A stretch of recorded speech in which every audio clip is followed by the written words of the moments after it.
So, welcome back to another episode of Explore Rigs. This one is going to need absolutely no introduction. We got the world famous Wayne from Trackabout Campers. How you going, mate? Good, mate. Now look, well, 350 horsepower, 80, it doesn't really need too much introduction, does it? No, it does its job. It's the weapon that basically drags the Trackabout trailer all around Australia. This is something that we've been wanting to film for ages. You guys keep asking more information about Lane's 80. So this is how we're going to do it. We're going to start at the back of the truck and then we're going to probably zigzag all over the place. We're basically just going to have a yarn as we go around. Let's head to the back and get stuck in. Alright, what do we got up the back here, Lane? Of course, I had to get the Kmart rear bar on the back. So yeah, ever since I was little, the 80 was the dream car, you know that. So you know, keep it with the vintage. Got the old steel Kmart on the back, and then ARB everything else, of course. So spare tyre on the back. Spare tyre. You only run the one swing away? Yeah, I'm thinking about two, but I find one just the biggest pain in the arse, so I'll probably not get a second one. Yeah, I agree. I've only got one on the 76 because it's just... Well, you got that little door, yeah. It's a whole nother action you don't have to do to get into the back of your truck. Right. Now, anything else at the back here we want to talk about? Not really. Let's keep it dancing. So as we go around the side, let's talk wheels and tyres. Yeah, so it's pretty simple, mate. 33 mud terrains, run BFGs forever, so that's BFG for the win. Yeah, definitely a good tyre. The old round hole Steelies. Simple, mate. If something goes wrong, you can grind them off. Same as my truck. Yeah. And then while we're here, we might as well start talking suspension. Yeah, sweet. So that's yeah, the back of the 80 is probably one of my favourite things. Got the full airbag man coil replacement, so you know, really versatile. You can adjust it as much as you want. If I put the trailer on it, bumps it back up to ride height. Yep. So, and comfortable, man. Like those big drives we do, it just floats along. So it's a bit of a new thing, really. Full air ride. It's not something that was talked about too much, and now I think it's becoming more and more people are getting it. Pretty common. So a couple of the other benefits, especially Lane towing trailers all the time, you can dump the air and then lift the truck back up, which is all adjusted in the back. We'll show you that a little bit later to get your camper trailer on. You know, they drive them around like that because they tow a lot, whereas you know, it's perfect setup all the time. Well, look, instead of the airbag assist, it's something that I definitely want to do in my new truck if we can get it all engineered up. Full air ride in the rear. Yeah, man. Very flash. Let's talk shockies. Yeah, so Fox remote res. Yep. I had the Dobinsons on there for a while, they just weren't keeping up. So, you know, the high speed corrugation. So, yeah, remote res. Remote res. Valve to suit the airbags. And lift height? Sits around a bit over 3 inch. Okay, so 3-inch full air ride in the rear. Fox remote res shocks. Yep. We've covered wheels and tyres, side steps. Yep, ARB of course. All ARB side steps. The old Safari snorkel. The massive Safari snorkel on the front here. This is well before the RMAX days, but you know what I like most about this? Yeah. It's a flat surface to put your beer when you're working on your car, and that's actually why I got that one. Jesus. It's good, eh? Mate, you probably... That's not bad, eh? Considering that's 25-year-old plastic. Oh, yeah. It's looks like new still. It looks sick, actually. Yeah. They should go back to the old Safari snorkel logo. Looks cool. And then the ram head. Front suspension. Yeah, just so Dobinson springs and same deal. Fox remote res shocks. Fox remote res shockies. ARB bar up the front. ARB bar up the front. Obviously winch compatible. Yeah, definitely running the Runva winch. Runva. Yep. What 9, 10? It's 9.5. 9,500 pound Runva. Done job. You got the trade specs bodies on the front. Best of the best. And then GME. Yeah. And that one. And the Oricon soon to be another GME actually. Swapping so I got that out. Yeah, getting the is it the XRS? XRS. Yeah, so I'm looking forward to getting that fitted. Yeah, the old XRS. She's hard to beat, that's for sure. Obviously, instead of the grill, you got the big front mount intercooler. Yeah, I'd love to have a grill there, but we with the big front mount and the bigger trans cooler, it just doesn't fit. So we'll get more into the motor very shortly. Obviously, then you got some ARB recovery points on the front as well. Yeah, straight onto the chassis. Use them a few times. Perfect. Keep coming back around. So you got the rapid wing awning on the side there. Yeah, so it's like one of the original 270s made on the Gold Coast. Yeah, pretty good gear, but you got to get your poles out. So honestly, I don't really use it. I was going to say, I don't think I've ever seen you set this up. No. You probably haven't. I don't think I've probably set it up 2 or 3 times. I was just thinking then, I'm like, Lane has an awning, how come we've never seen it? It's called bloody hard work, mate, and I don't like hard work. Well, we'll have to get a Bush Company awning on this thing, I think. That's the dream. And then it's nice and easy to see here. I think we'll just point this out. the ride height? Yeah, so pretty simple. All you do is just squat down, line it up with the top of your tyre. Yep. That's where you set your ride height. So depending if you've got the trailer on or off. Yep. Yeah. So no matter how heavy the back of the vehicle is or how much weight you've got, you can just set your bags to that exact height and you know you're sitting pretty. Yeah, your steering's not all over the shop, you know, it's quite nice. That is bloody cool. Alright, what else? Anything else we need to know underneath? Exhaust system, we'll get into that when we run the motor, I guess. Definitely, yeah. That's pretty much it from the outside. That's pretty much not it. Too crazy. Outside and underneath. Alright, well we'll start in the back and we'll start working our way through the centre of the truck. Alright, hang on, before we do that, something we missed. You got the roof rack up on top. Yeah, ARB steel cage up there and the reversing lights, this one. A couple of little reversing It's adjustable lights. when you drive. And then you got the high lift and shovel holder as well. Yeah, which is handy. So everyone needs a bloody shovel holder on their roof of their car. I think that's pretty simple. sure. This I like. It's cool, eh? Little bar. Yeah. It's come in handy. So it's something I was doing when I was bored and just recarpeted this and a bit of a stainless steel panel. I actually really like, what do you call these? Not barn doors, but just tailgate. Tailgate instead of the barn doors. I think it's a little bit more practical. The old 76 with the barn doors. I do like this. It is good, you know. It's a bit of extra prep area. Now we get a little bit flash. Yeah, a little bit, mate. So, a little bit flash. We won't get too flash, or very flash. Yeah, you got to have the bog roll. Of course. So in here, this is the drawer system. I'm just spraying the WD-40 there. So this is all my tools in there. Airing up kit, you know, tyre repair kit. I've got some oils, bearings, pretty much everything I need to service the car is in here. Yep. Like to keep it pretty organised in there. This side's empty because everything's in the trailer, so like if I'm going camping or on a day trip, I'll throw the barbie or something in there. Yep. This bit I like. If you hit that force switch down there, mate. Force, 1, 2, 4. That's a bit flash. It's handy, mate. You know, fill up your drink bottles, have a shower after a swim or a surf. You can't beat running water. No, it's great, yeah. A shower is just an absolute game changer. Yeah. So I got the hot water in the camper, but yeah, this just for, you know, when you're out and about, wash your hands. Yeah, so that's cold water only. Yeah, cold water only, 50 litre tank in the back of the drawer system. Thanks very much for that, by the way. What happened there? ARV air outlet, so it's got the twin compressor built into the side wings there. Yep. And then in behind here is the air tank and the third battery and the Red Arc DC charger. So you got a Red Arc DC to DC charger. And just a little inverter to run that power point so I can charge, you know, like batteries. drones and laptops on the go, Yep. So then, I'm not a fan of these, to be honest. Yeah, I love them. You like them? Yeah, because every time we're at camp, Jackie's like, can you get a drink? And you know, she can't reach up here, so you know, for me, pull them out. Pretty easy. Got the old trusty angle. There you go. So Michelle Sachs drop down fridge slide. This is a bloody old girl. She is, mate. She's about 15 years old. Holy dooly. Yeah. What is it, 60 to say? 60, yeah. 60 litre. Yep. It's nice and clean when you don't have to have all your shit in your car. It's so much better. So you tow the trailer, whereas... This is what my car looks like on a remote trip. So, yeah, keep it pretty empty, which is nice. And it's done neat too. Was this all part of the one drawer system, or did you make all the wings and side boxes? So I made the wings and the battery boxes, but yeah, the drawer system and all that was sort of bought off the shelf. We don't really need much else. You got your air outlet, you got your 240, your 12 volt, and your running water. Yep, ready to go. And then just a couple of battery outlets there. This is just all your switching for. Yeah, so here's fridge on and off. These are the airbags. Oh yeah. So like you were saying, full air ride system. Yeah, so just dumping right out. Geez, it goes a long way. It's good travel. Still going. That's epic. Yeah, still going. So that's it. That's on the bump stop. So when I put the trailer on, just wheel it straight over the top. Hit the bags, no jockey wheel. Yeah, that's the first time I've ever actually seen you dump that down. Yeah, I can't believe how much travel. It's like a Kelly lift. And then she's pretty quick to go back up.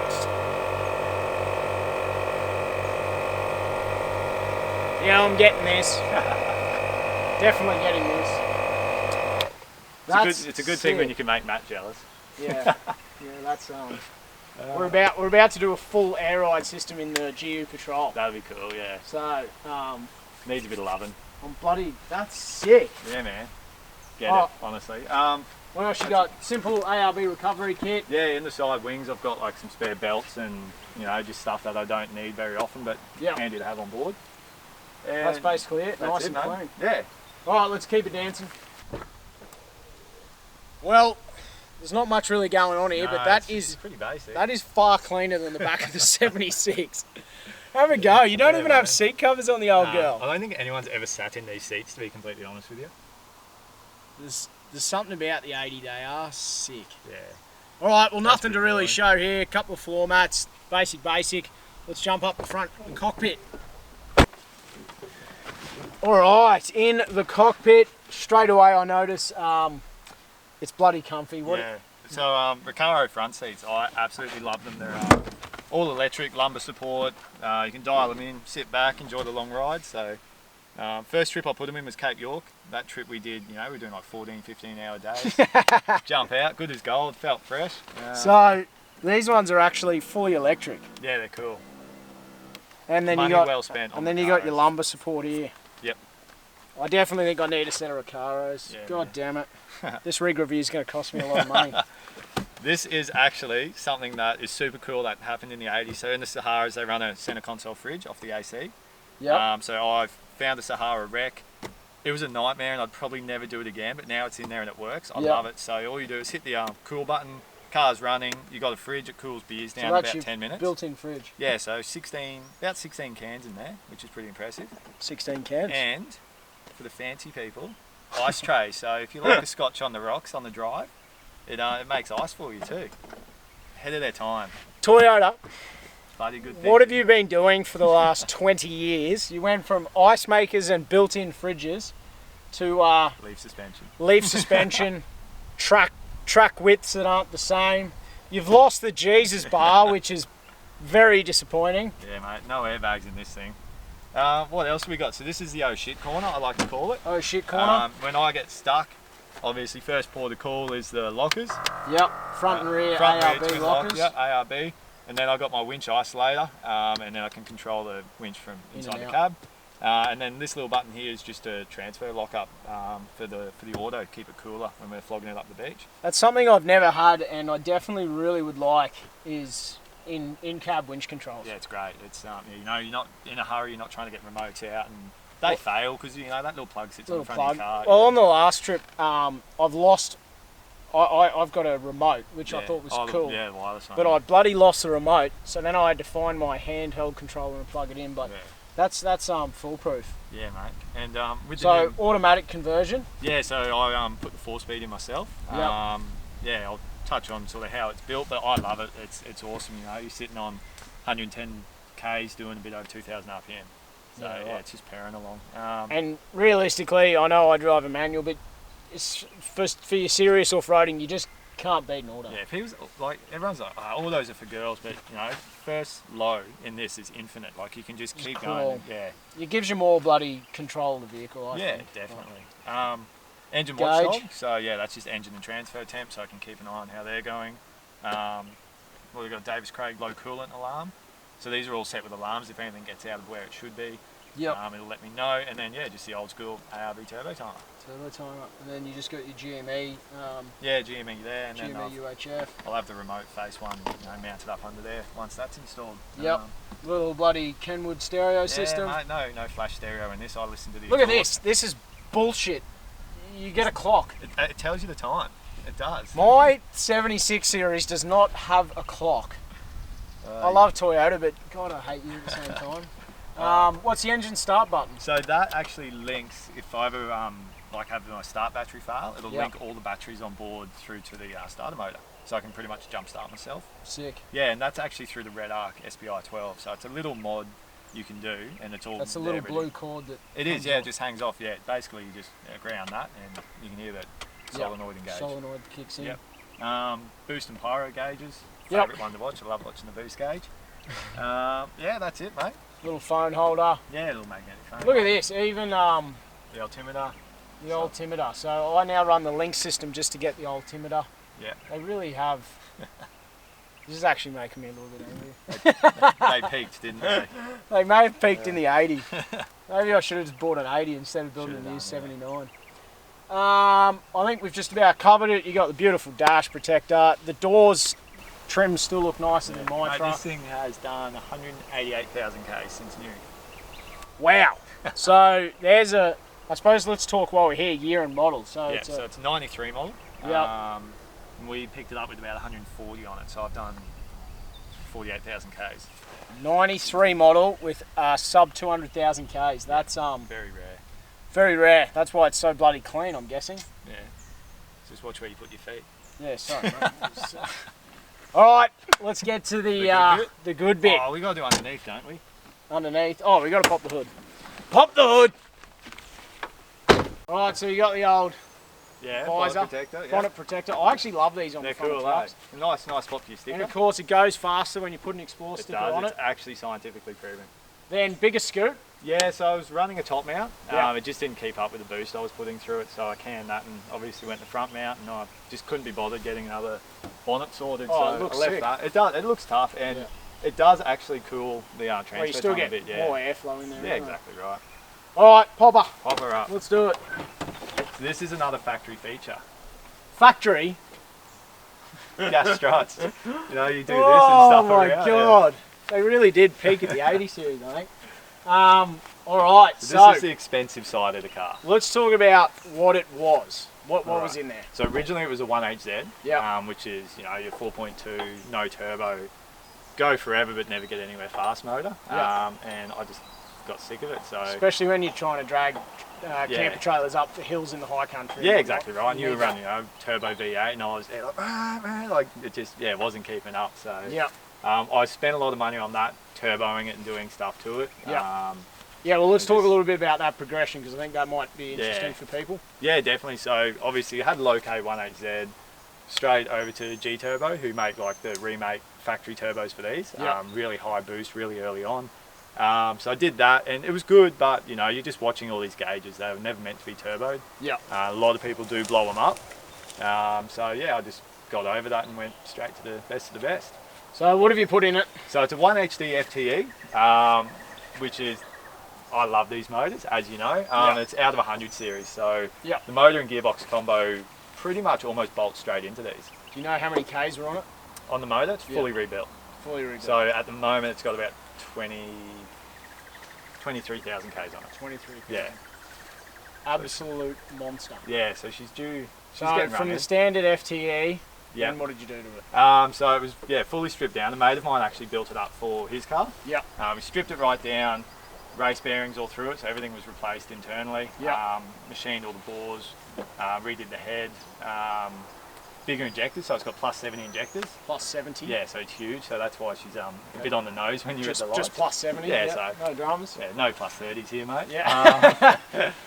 Went back and saw Graham at G Turbo in Perth, Yep. and he hooked us up with a red wheel. Okay. Which they've got like a couple of variants. The red wheel is sort of, you know, a bit more top end, but still plenty of low down boost, which is what I wanted. Yep. PDI intercooler, which is made in Perth as well. Just the top mount wasn't keeping up. It was forever getting hot. So Yep. you know, you go full drive. You don't want to be watching gauges all the time. It gets a bit stressful. So Yeah. these are a great little bolting kit. What else did we do? So I had the bigger injectors, had Unichip, so it's run the Unichip with a 5-stage tune, so you can sort of play with it. You know, if you're towing, you put it on one tune. If you're mucking around, having a bit of fun on the beach, you just wind her up. Yep. Airbox. Yeah, Moonlight airbox. I love this thing. It breathes nicely through that. Really easy to get to. Panel filter in there, so nice and flat. You can keep a few spares on board. Yeah, you want panel filters as well. Definitely, yeah. Then Fuel pump and all that's standard because you can squeeze enough out of them. Yeah. Okay. Yeah. When this motor was originally built, it was in my mate's cruiser, and it did 390 horsepower and about it was like mid 900 newton meter torque at the wheels. Yeah. And what are you getting out of it now? So it's 350 horsepower. So I just detuned it a little bit, just because I'm towing. Reliability too. Pretty much, yeah. You know, 350 to 390. It's Yeah. and it's still in about the mid 900 torque range. Mid 900s. Yeah. So it's nice to drive. Yeah. So you had a few little dramas initially getting the reliability right. Yeah. So that was all in the wiring loom. The guy who did the wiring loom sort of didn't do the best job. Yeah. And it's just been sorted out, and it's lovely. It's so nice to drive now. You know, you turn the key, it starts. It's no drama. That's what you want, right? You do want that in a car. What else have you done in here? Well, a few people might know you did a timing belt on the trip to Lorella. You keep bringing that up. I keep trying to forget it. Was that its first big test? That was no. So was Tassie first? Tassie was first. Yeah. So Tassie was the first big trip for us. Yeah. But we were really lucky with that timing belt. Like it actually flogged out in the alloy part of it, like the thread flogged out. Yeah. And so the idler for the timing belt was just hanging in there, and with all the electrical gremlins happening, we unplugged something and it stopped the motor straight away, and that force actually just ripped the thread out. Yeah. Went to start it again, and then obviously we all heard that kadunk kadunk. And you know, a tear ran down my face. We pulled that off and saw the timing belt didn't exist anymore. So 2 minutes before that, we were doing 110k an hour. So it would have been a new motor. So yeah. On the truck, went home, pulled the head off with a mate, got that all sorted out and back on the road, which was nice. Happy days. So where you're at now, you're happy with the torque, the power, the reliability. It's it's pretty well sorted. It is sorted, yeah. I'll take it in for a tune shortly, just to get the Unichip dialed in where I want. Other than that, yeah, it's good. Like everything's still factory on, it's like Toyota cooling system, so it's all super reliable stuff still. So I guess that pretty well covers the motor. What else have we got while we're in the engine bay? Obviously you're running a dual battery system. Yeah, so I've got 2 batteries up here, and then it's got the isolator there, which then charges the 3rd battery in the back. So just your red arc SPI 12. SPI 12. Yep. It's all you really need to it's really simple. So like I said, I like to keep this relatively standard because everything's in my camper. This is just the tow vehicle really. Yep. That almost covers it. Yeah, mate. Alright, well mate, look, thanks for showing us around. Definitely bloody appreciate it. I know a lot of people wanted a little bit more information on that. What about, would you have any advice for anyone thinking about having a crack at the conversion? Find out who's doing the wiring loom, and really make sure it's perfect before you put it in, because you spend a lot of money on the motors, and the wiring loom's just one of those things you have to do, and if you go down the cheapest path, it doesn't work. And now it's all in, you'd 100% recommend the conversion? Love it, yeah, it's the best thing ever. So like this has mid 300 horsepower, but my partner jumps in it and it drives like a stock car, so it just depends how far you want to put your foot down. So yeah, worth its weight in gold for sure. Well, it looks pretty well done, but is there anything else you want to do to it? What, do you got any future mods, any plans? Probably just somewhere to throw a table in the back, hey. I think other than that, maybe just lift the fridge slide up a bit and just throw a table under there. Yep. That's it. Yeah, maybe just enjoy awning. It. Yes, and a new awning, yeah, definitely. But well, no, other than that, look, it's got to be one of the cleaner 80s that are getting around, not to mention pushing 350 at the wheels. It's an absolute weapon. Now look, I'll put Lane's Instagram, he's got his personal Instagram page that I'll chuck in there, the Exploring 80, so get over and follow that. If you've got any more questions or something that we may have missed, because I'm pretty good at missing stuff. We are. But yeah, make sure you chuck them in the comments below. If you enjoyed this video, I want to start doing some more rig reviews. It's something that I've probably put off for a while now, but if you want to see more rig reviews, let me know who you think I should get on here, preferably someone that hasn't really been filmed before. But look, cheers anyway, Lane, definitely appreciate it. You'll see plenty more of this weapon on the Explore Life series as soon as we can get the hell out of isolation. Mate, I'm so keen. We need to get out of here. Alright guys, cheers for watching. Make sure you subscribe and like if you have enjoyed. Catch you next time on the Explore Life.